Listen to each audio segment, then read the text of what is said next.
আসসালামু আলাইকুম। সরকারি কর্মকর্তা কর্মচারীদের জন্য বিশাল সুখবর। ঈদের আগেই চলতি মাসের বেতন পাবে সরকারি কর্মকর্তা কর্মচারীরা। তো ভিডিওটি ভালো লাগলে অবশ্যই লাইক করবেন। চ্যানেলে যারা নতুন আছেন অবশ্যই চ্যানেলটি সাবস্ক্রাইব করে রাখবেন। তো বর্তমান সরকার বেশ কিছু পদক্ষেপ নিচ্ছে। তো তারই অংশ হিসেবে এই মাসেই কিন্তু অনেকেই কিন্তু অলরেডি ঈদ বোনাস অর্থাৎ ঈদ উল ফিতর 2025-এর বোনাস কিন্তু তারা পেয়ে গিয়েছে এবং আইবাসের মাধ্যমে কিন্তু এই বোনাসটা কিন্তু অলরেডি দেয়া হয়েছে এবং আগামী মাসে অর্থাৎ এপ্রিল মাসে যে পহেলা নববর্ষ অর্থাৎ বৈশাখী ভাতা, এই বৈশাখীর ভাতাও কিন্তু অনেকে পেয়ে গিয়েছেন।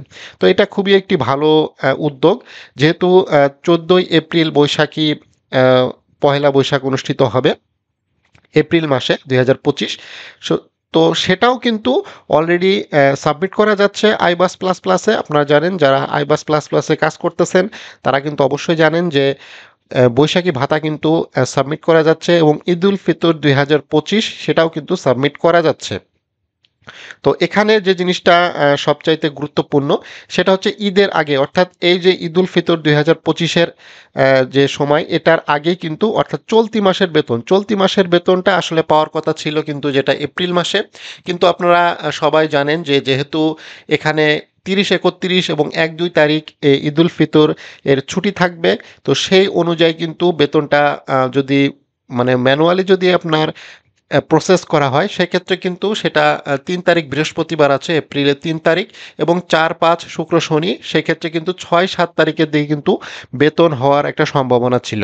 বাট সরকার এই জিনিসটা কিন্তু লক্ষ্য করেছে এবং লক্ষ্য করে কিন্তু তারা অর্থাৎ এই মাসেই মার্চ মাসে অর্থাৎ এপ্রিলের বেতনটা অর্থাৎ চলতি মাসের বেতন অর্থাৎ মার্চ মাসের বেতনটা আসলে এপ্রিল মাসে হতো, সেই মার্চ মাসের বেতনটা কিন্তু মার্চ মাসে কিন্তু আপনি পেয়ে যাচ্ছেন। অর্থাৎ আইবাস প্লাস প্লাসে কিন্তু আপনারা জানেন সরকারি কর্মকর্তা কর্মচারীদের বেতন সাবমিটের তারিখ কিন্তু 21 তারিখ, অর্থাৎ 21 মার্চ যেহেতু শুক্রবার আছে, তো এখানে 22 তারিখ যেহেতু শুক্র শনি 2 দিন আছে, আপনার 23 মার্চ কিন্তু আইবাস প্লাস প্লাসে ঢুকতে পারবেন এবং 23 মার্চ কিন্তু লগ ইন করে আপনারা কিন্তু যে মার্চ মাসের যে বেতন যেটা আছে সেটা কিন্তু সাবমিট করতে পারবেন এবং সেটা কিন্তু খুব তাড়াতাড়ি মানে 23, 24, 25, 26 এবং 27 তারিখ, 26 তারিখ যেহেতু 26শে মার্চ সরকারি ছুটি আছে, তো এই সময়ের ভিতরেই কিন্তু আপনারা বেতনটা পেয়ে যাবেন। তো যত দ্রুত সম্ভব আপনারা কিন্তু আইবাস প্লাস প্লাসে কিন্তু সাবমিটটা করে ফেলবেন। যত দ্রুত সাবমিট করবেন তত দ্রুত কিন্তু আপনার বেতনটা ক্লিয়ার হবে। তো এখানে কিন্তু বেশ একটি চাপ পড়বে আইবাস প্লাস প্লাসে, ওয়েবসাইটে ঢুকতে চাবে না, ওয়েবসাইটে অনেক জ্যাম হবে, অনেক ট্রাফিক হবে। আপনারা চেষ্টা করবেন দ্রুততার সাথে এই ওয়েবসাইটে ঢুকে তাড়াতাড়ি কিন্তু আপনার বেতনটা সাবমিট করে দিতে পারেন। এবং এদিকে সরকার কিন্তু আজকে ঘোষণা দিয়েছে, অর্থাৎ ঈদের আগেই চলতি মাসের বেতন পাচ্ছে সরকারি কর্মকর্তা কর্মচারীরা। তো এটি একটি ভালো খবর। পবিত্র ঈদ উল ফিতর উপলক্ষে সরকারি, আধা সরকারি, স্বায়ত্তশাসিত প্রতিষ্ঠানে কর্মরত সকল কর্মকর্তা কর্মচারীদের মার্চ মাসের বেতন চলতি মাসে দেওয়ার সিদ্ধান্ত নিয়েছে সরকার। রবিবার 9 মার্চ অর্থ মন্ত্রণালয়ের ট্রেজারি ব্যবস্থাপনা থেকে এক বিজ্ঞপ্তির মাধ্যমে এই তথ্য কিন্তু জানানো হয়।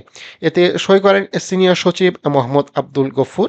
বিজ্ঞপ্তিতে বলা হয়েছে, সরকারি বর্ষপঞ্জি 2025 অনুযায়ী 31 মার্চ তারিখে চাঁদ দেখা সাপেক্ষে পবিত্র ঈদ উল ফিতর উদযাপিত হবে বিধায় সরকার এই মর্মে সিদ্ধান্ত নিয়েছে, সরকারি, আধা সরকারি ও স্বায়ত্তশাসিত প্রতিষ্ঠানে কর্মরত সকল কর্মকর্তা কর্মচারী, গেজেটেড, নন গেজেটেড, সামরিক বাহিনী, কমিশন, নন কমিশন অফিসার মার্চ মাসের বেতন ভাতাদি অবসরপ্রাপ্ত পেনশনারদের মার্চ মাসের অবসর ভাতা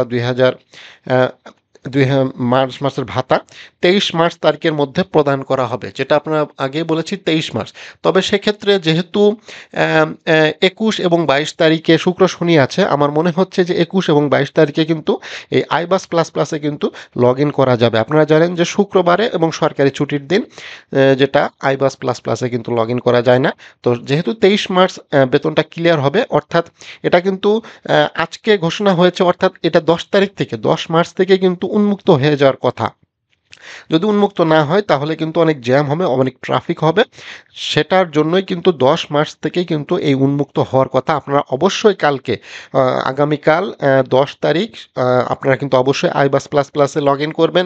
সেখানে দেখবেন যে আপনাদের বেতনের ক্রাইটেরিয়াগুলো এসেছে কিনা এবং আসলে আপনারা অবশ্যই কিন্তু সাবমিট করবেন। তো এ বিষয়ে যদি কোনো হেল্প লাগলে অবশ্যই আপনি কমেন্ট করে জানাতে পারেন, আমি চেষ্টা করব আপনাদেরকে সাহায্য করার জন্য। তো ঈদের আগে যেহেতু বেতন এবং ঈদ উল ফিতর বোনাস এবং বৈশাখী ভাতার বোনাস বেশ বড়সড় একটা অ্যামাউন্ট কিন্তু সবাই পাচ্ছে, যেটা খুবই ভালো। সরকার দিক থেকে বেশ পজিটিভ আছে এবং সরকারি কর্মকর্তা কর্মচারীদের জন্য একটি ভালো একটি সুযোগ আছে, বেশ ভালো একটা অ্যামাউন্ট কিন্তু তারা একসাথে পেতে যাচ্ছে। তো বেশ বড়সড় একটি খবর, ব্রেকিং নিউজ সরকারি কর্মকর্তা কর্মচারীদের। এবং এবার কিন্তু ঈদ উল ফিতরের ছুটিটাও কিন্তু বেশ লম্বা। যদি আপনি 27 মার্চ যদি ছুটি নিতে পারেন, বেশ বড়সড় একটি ছুটি।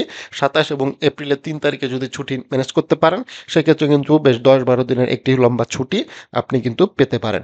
তো ভিডিওটি ভালো লাগলে অবশ্যই লাইক করবেন, চ্যানেলে যারা নতুন আছেন অবশ্যই চ্যানেলটি সাবস্ক্রাইব করে রাখবেন।